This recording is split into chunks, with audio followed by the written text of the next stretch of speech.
Aditya classes exam गुरु channel में आप सबका स्वागत है। 1857 की विद्रोह का जो है अगला भाग इस वीडियो में है। तो आइए देखते हैं 1857 का विद्रोह। और आपको बता दें ये पिछला क्लास हम लोग यहाँ से लिए थे। मिर्जा गालिब का जन्म कहाँ हुआ था? आगरा उत्तर प्रदेश में हुआ था। ठीक है, और हम लोग ये समाप्त कर चुके हैं, ये समाप्त कर रहे हैं। उसके बाद प्रमुख व्यक्तित्व का क्लास रहेगा इसके बाद। आइए एक बार रिपीट कर देते हैं, प्रश्न अक्सर एग्जाम में पूछा जाता है। बरेली का नेतृत्वकर्ता कौन थे? खान बहादुर खां। ठीक है, याद रखिएगा। कानपुर के कौन थे? नाना साहब और तात्या टोपे। लखनऊ के कौन थे? बेगम हजरत महल थी। इन्हें महक परी के नाम से भी जानते थे। अब महल परी किसे कहते हैं? रानी लक्ष्मीबाई को महल परी कहते हैं। महक परी जो है बेगम हजरत महल को। ठीक है, फैजाबाद से मौलवी अहमदुल्ला, उसके बाद बिहार के कहा? जगदीशपुर से कुंवर सिंह और अमर सिंह, और पटना से पीर अली। ठीक है, उड़ीसा से साईं भाइयों ने सुरेंद्र साईं और उज्जवल साईं। इलाहाबाद से लियाकत अली, और झांसी से रानी लक्ष्मीबाई, दिल्ली से बहादुर शाह जफर। ठीक है, इन लोगों ने नेतृत्व किया था। मैक्सिमम एग्जाम में यही पूछा जाता है। आप साल भर कोई देखेंगे, इससे ही काम आपके चल जाएंगे। ठीक है, इसको याद रखिएगा। और ये सब चीजें जब याद रखेंगे ना तो एग्जाम में जब आते हैं ऑप्शन तो खारिज करने में जो है एलिमिनेट करने में आसानी होती है। तो कुछ चीज तो पक्का रखिए। ठीक है, उसको आप क्वेश्चन आंसर हल करेंगे तो खुद आपको मालूम चलेगा। अब आते हैं हम लोग लखनऊ के विषय में। दिल्ली की बात कहाँ थे? लखनऊ। ठीक है, लखनऊ को आप देखेंगे 30 मई 1857 को लखनऊ में विद्रोह प्रारंभ होता है। लखनऊ में विद्रोह का नेतृत्व करता बेगम हजरत महल होती हैं। ठीक है, अभी आप चर्चा किए थे कि नेपाल चली जाती हैं। लखनऊ के विद्रोह का अंग्रेज दमन करता कैंपबेल, यह नाम याद रखना है आपको। बेगम हजरत महल बाद में नेपाल पलायित हो जाती हैं, यानी नाना साहब और ये दोनों लोग चले जाते हैं। ठीक है, उसके बाद झांसी की बात करेंगे हम लोग। झांसी 5 जून 1857 को, ये एग्जाम में आता है, याद रखिएगा। डेट जो आता है वही मैंने लिखा है। 5 जून 1857 को झांसी में विद्रोह शुरू होता है। झांसी में विद्रोह का नेतृत्व करता महारानी लक्ष्मीबाई बताए थे। मनु बचपन का नाम था, छबीली नाम था, मणिकर्णिका नाम था। बनारस के राजा की पुत्री थी। इनके पति का नाम क्या था? गंगाधर राव, और इनके दत्तक पुत्र का नाम था दामोदर राव। याद रखिएगा। झांसी का विद्रोह अंग्रेज दमन करता हीरोज था। हीरोज का एक कथन याद रखिएगा, अक्सर एग्जाम में पूछता है। हीरोज ने कहा था कि भारतीय क्रांतिकारियों में अकेली मर्द रानी लक्ष्मीबाई थी। क्या करता था, अभी आगे आएगा। नोट में आप कुछ बातों को याद रखिएगा।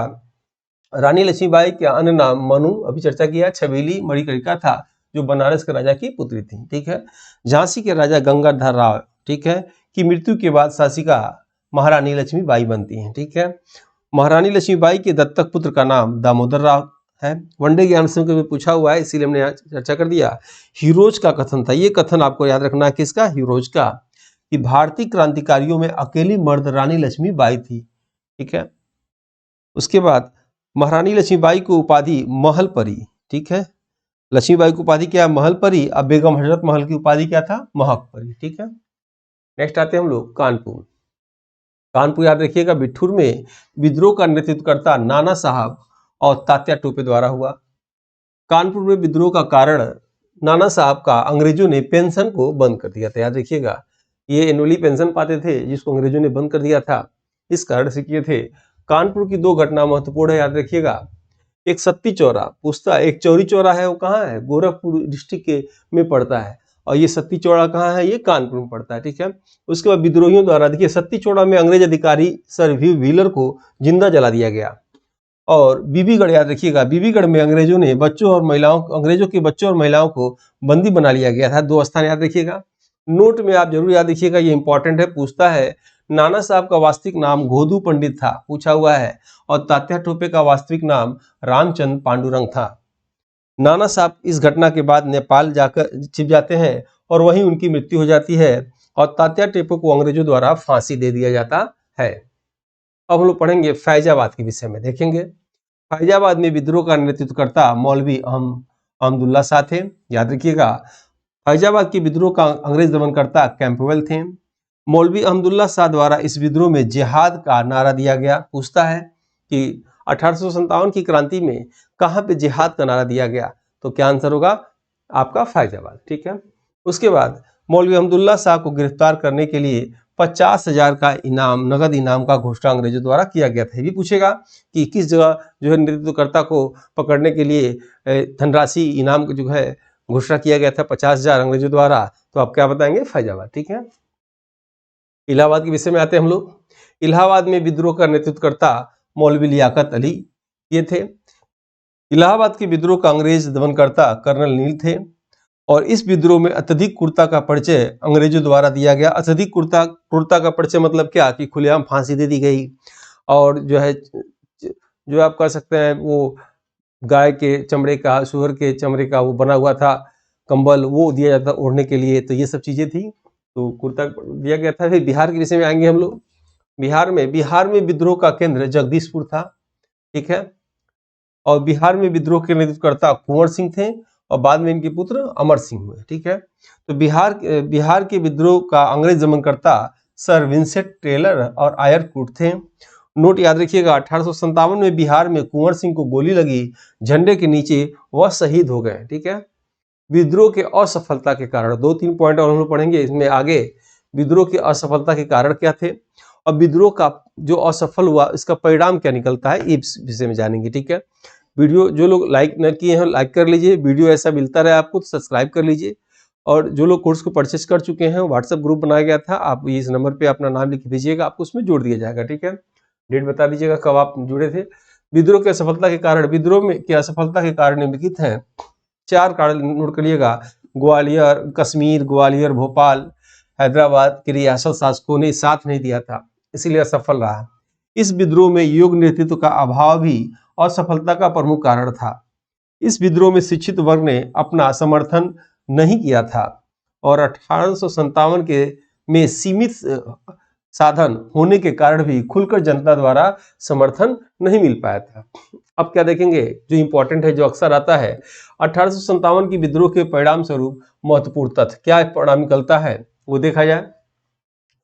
प्रथम स्वतंत्रता संग्राम 1857 के विद्रोह के बाद निम्नलिखित परिणाम देखने को मिलता है। पहला पॉइंट क्या है, महारानी विक्टोरिया भारत की सामग्री शासिका बनती है और मुगल साम्राज्य का शासन समाप्त किया जाता है, ठीक है। यहाँ 2 पॉइंट पूछा हुआ है, नोट कर लीजिएगा। ये चीज विद्रोह के कारणों को जानने के बाद महारानी विक्टोरिया द्वारा घोषणा पत्र 1 नवंबर, ये डेट आया हुआ है, 1 नवंबर 1858 को मिंटो पार्क, याद रखिएगा, इलाहाबाद में कैनिन द्वारा पढ़ा गया, जिसे रानी का एक्ट के नाम से जाना जाता है। आपको पूछा जा सकता है रानी का एक्ट किसे कहते हैं, रानी के एक्ट को किसने पढ़ा, ठीक है। 1857 के स्वतंत्रता संग्राम के बाद ब्रिटिश सरकार ने सैन्य व्यवस्था में परिवर्तन लाने के लिए जोनाथन पील, ये इंपॉर्टेंट याद रखिएगा, जोनाथन पील की जो है अध्यक्षता में पील आयोग का स्थापना 1857 में किया गया। यहाँ एक क्वेश्चन छुपा हुआ है, पहला प्रश्न आएगा, पील आयोग का संबंध किससे है, याद रखिएगा। और पील आयोग ने जो है सैन्य व्यवस्था में परिवर्तन के लिए अपना सिफारिश किया था। इसकी स्थापना 1857 को होती है, लेकिन यह अपना सिफारिश या अपना रिपोर्ट जो है 1858 में देता है। दोनों बातें आप याद रखिएगा। जैसे साइमन कमीशन की स्थापना कब होती है, 1927 में, ठीक है। आगमन कब होता है, 1928 में। उसके बाद भारत के वायसराय कैनिन बनते हैं। नेक्स्ट देखिएगा, डलहौजी द्वारा बनाई गई ब्यागत की नीति या हड़प नीति को समाप्त किया जाता है। भारतीय सैनिकों से तोपखाना पूरी तरह से यूरोपीय सैनिकों के नियंत्रण में दे दिया जाता है। भारतीय और यूरोपीय सैनिकों का अनुपात 1:5 था, इसकी घोषणा के बाद 1:2 कर दिया जाता है। सैन्य व्यवस्था में अन्य परिवर्तन भी पील आयोग की सिफारिश पर कर दिया जाता है, किया गया। अंग्रेजों द्वारा यह भी घोषणा किया गया कि भारतीयों को चाहे वह किसी भी धर्म जाति के हों, उन्हें उनकी योग्यता के अनुसार सैलरी, कार व पद दिए जाएंगे, लेकिन कब और कैसे देंगे यह नहीं बताया गया। यह सबसे इंपॉर्टेंट है, अंग्रेजों का जो है कब करेंगे ये नहीं बताए थे। अंग्रेजों द्वारा भारतीयों के सामाजिक व धार्मिक मामलों में कोई हस्तक्षेप नहीं किया गया था। ये आज की वीडियो है। इसके बाद जो है प्रमुख व्यक्तित्व का वीडियो दिया जाएगा, आपको क्लास दिए जाएंगे। क्लासेस अच्छा लगा तो आप लाइक सब्सक्राइब जरूर करिए। मिलते हैं नेक्स्ट वीडियो में। जय हिंद, जय भारत।